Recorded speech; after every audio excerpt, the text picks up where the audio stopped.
Welcome to Commander Pop Culture, a place to gather magical information with some laughs, might I add. Hello everyone, I'm playing the Batman, or the Bat God from Caverns of Ixalan. Sorry this video is taking me so long to put out. I've been having a lot of issues with it. Let's see who we're against. Against a Etali, the one that flips over into a really big scary thing, and then we're against Thalia and the Gitrog monster, and just the Gitrog monster. All right.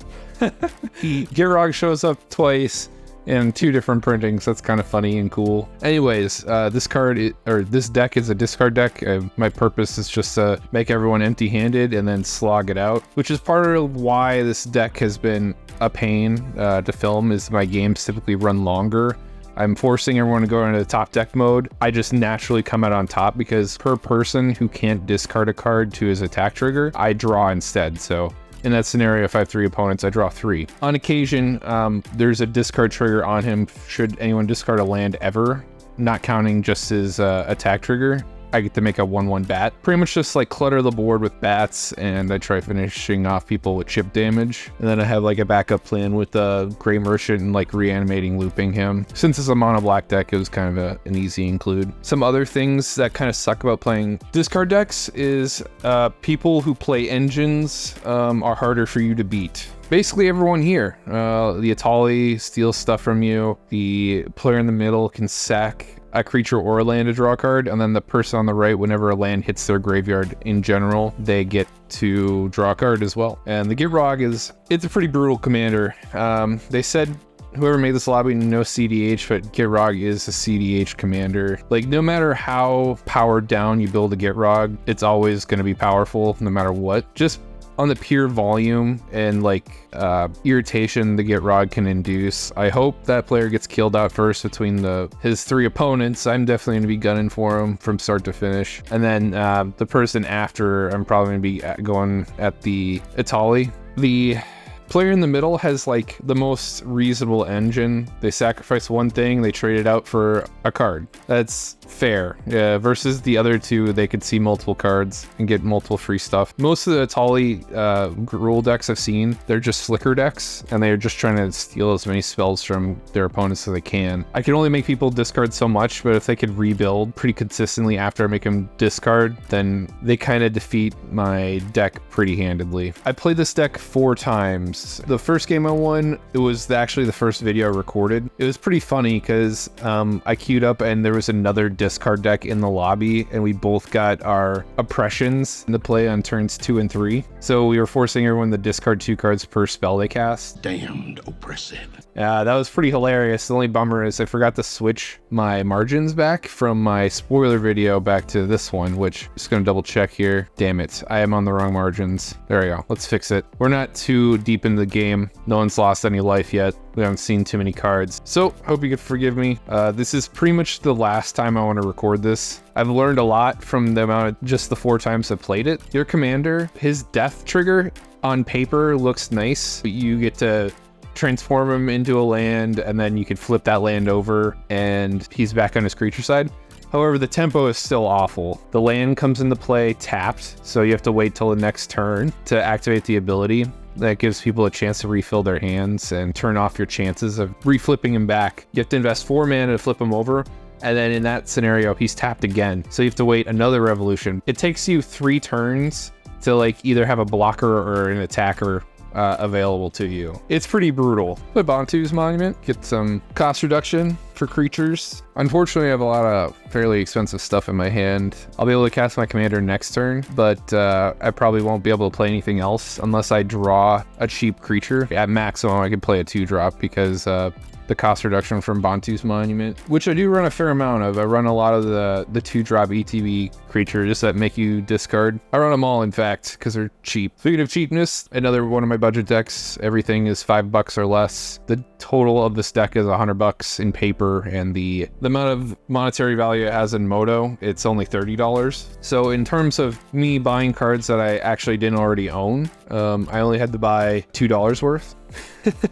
And I actually purchased, I think, 18 cards. It's a pretty kick-ass deal. I imagine he blows up the curse. It's the best thing at this point. Like, the exploration's already done its damage. Yeah. Although it gets better with the Gitrog because the likelihood of him drawing into another land to replace itself is pretty good. But the Gitrog also lets him play additional lands. Hopefully he doesn't find a strip mine and wrecks us that way. Nice. Now he could activate Lauren if he wants to. Hit someone for 2. A lot of people forget Lauren has vigilance. He wants some redemption for being cursed. I feel like you punished him enough by blowing up the enchantment. Adding a little bit of salt to injury. That's the other unfortunate thing that this deck does. I basically salt induced everybody at the table.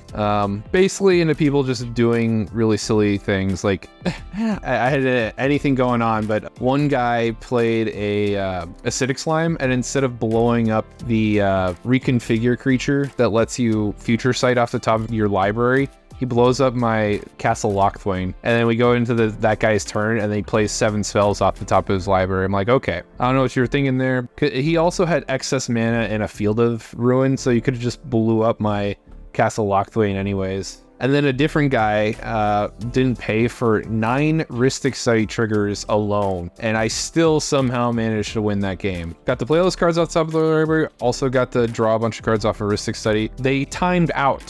While he's slow. Real slow. With a 60-minute timer.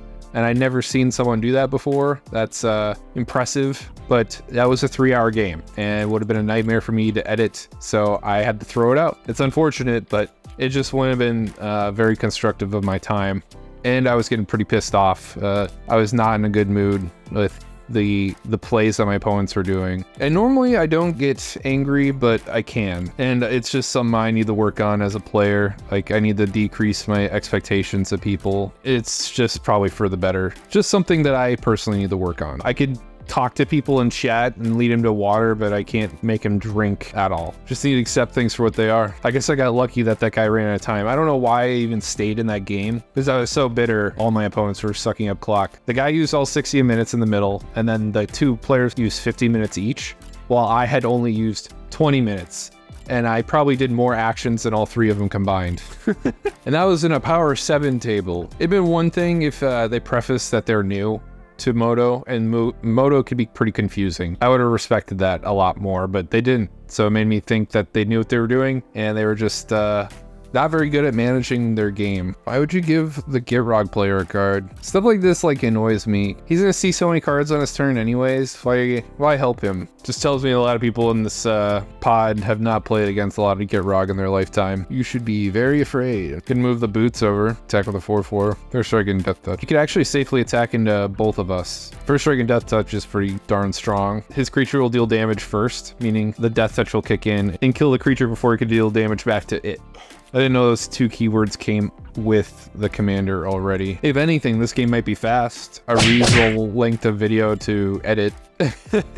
Should I lose? I don't mind losing. I guess the fashion that I lose matters to me. I don't like losing games because of players helping one another, if that makes sense. Like, group hug gets my blood boiling, but doing things out of spite is probably worse. This guy was down to 2 cards, and now look at him, he's at 6. He's seen 7 more cards than me. Oh, this thing puts things into tap too. Cool. Crucible Worlds. Pretty much a Gitrog's best friend. More lands, huh? We're a discard deck. We're gonna play discard stuff. Next turn I'll get my Dark Prophecy in play and then start drawing stuff. I like Dark Prophecy because it triggers on tokens as well. Only that enchantment and Liliana, the Dreadhorde General, doesn't care if the creature is a token or not. Gets you cards for dying. No one discarded a land. I like that.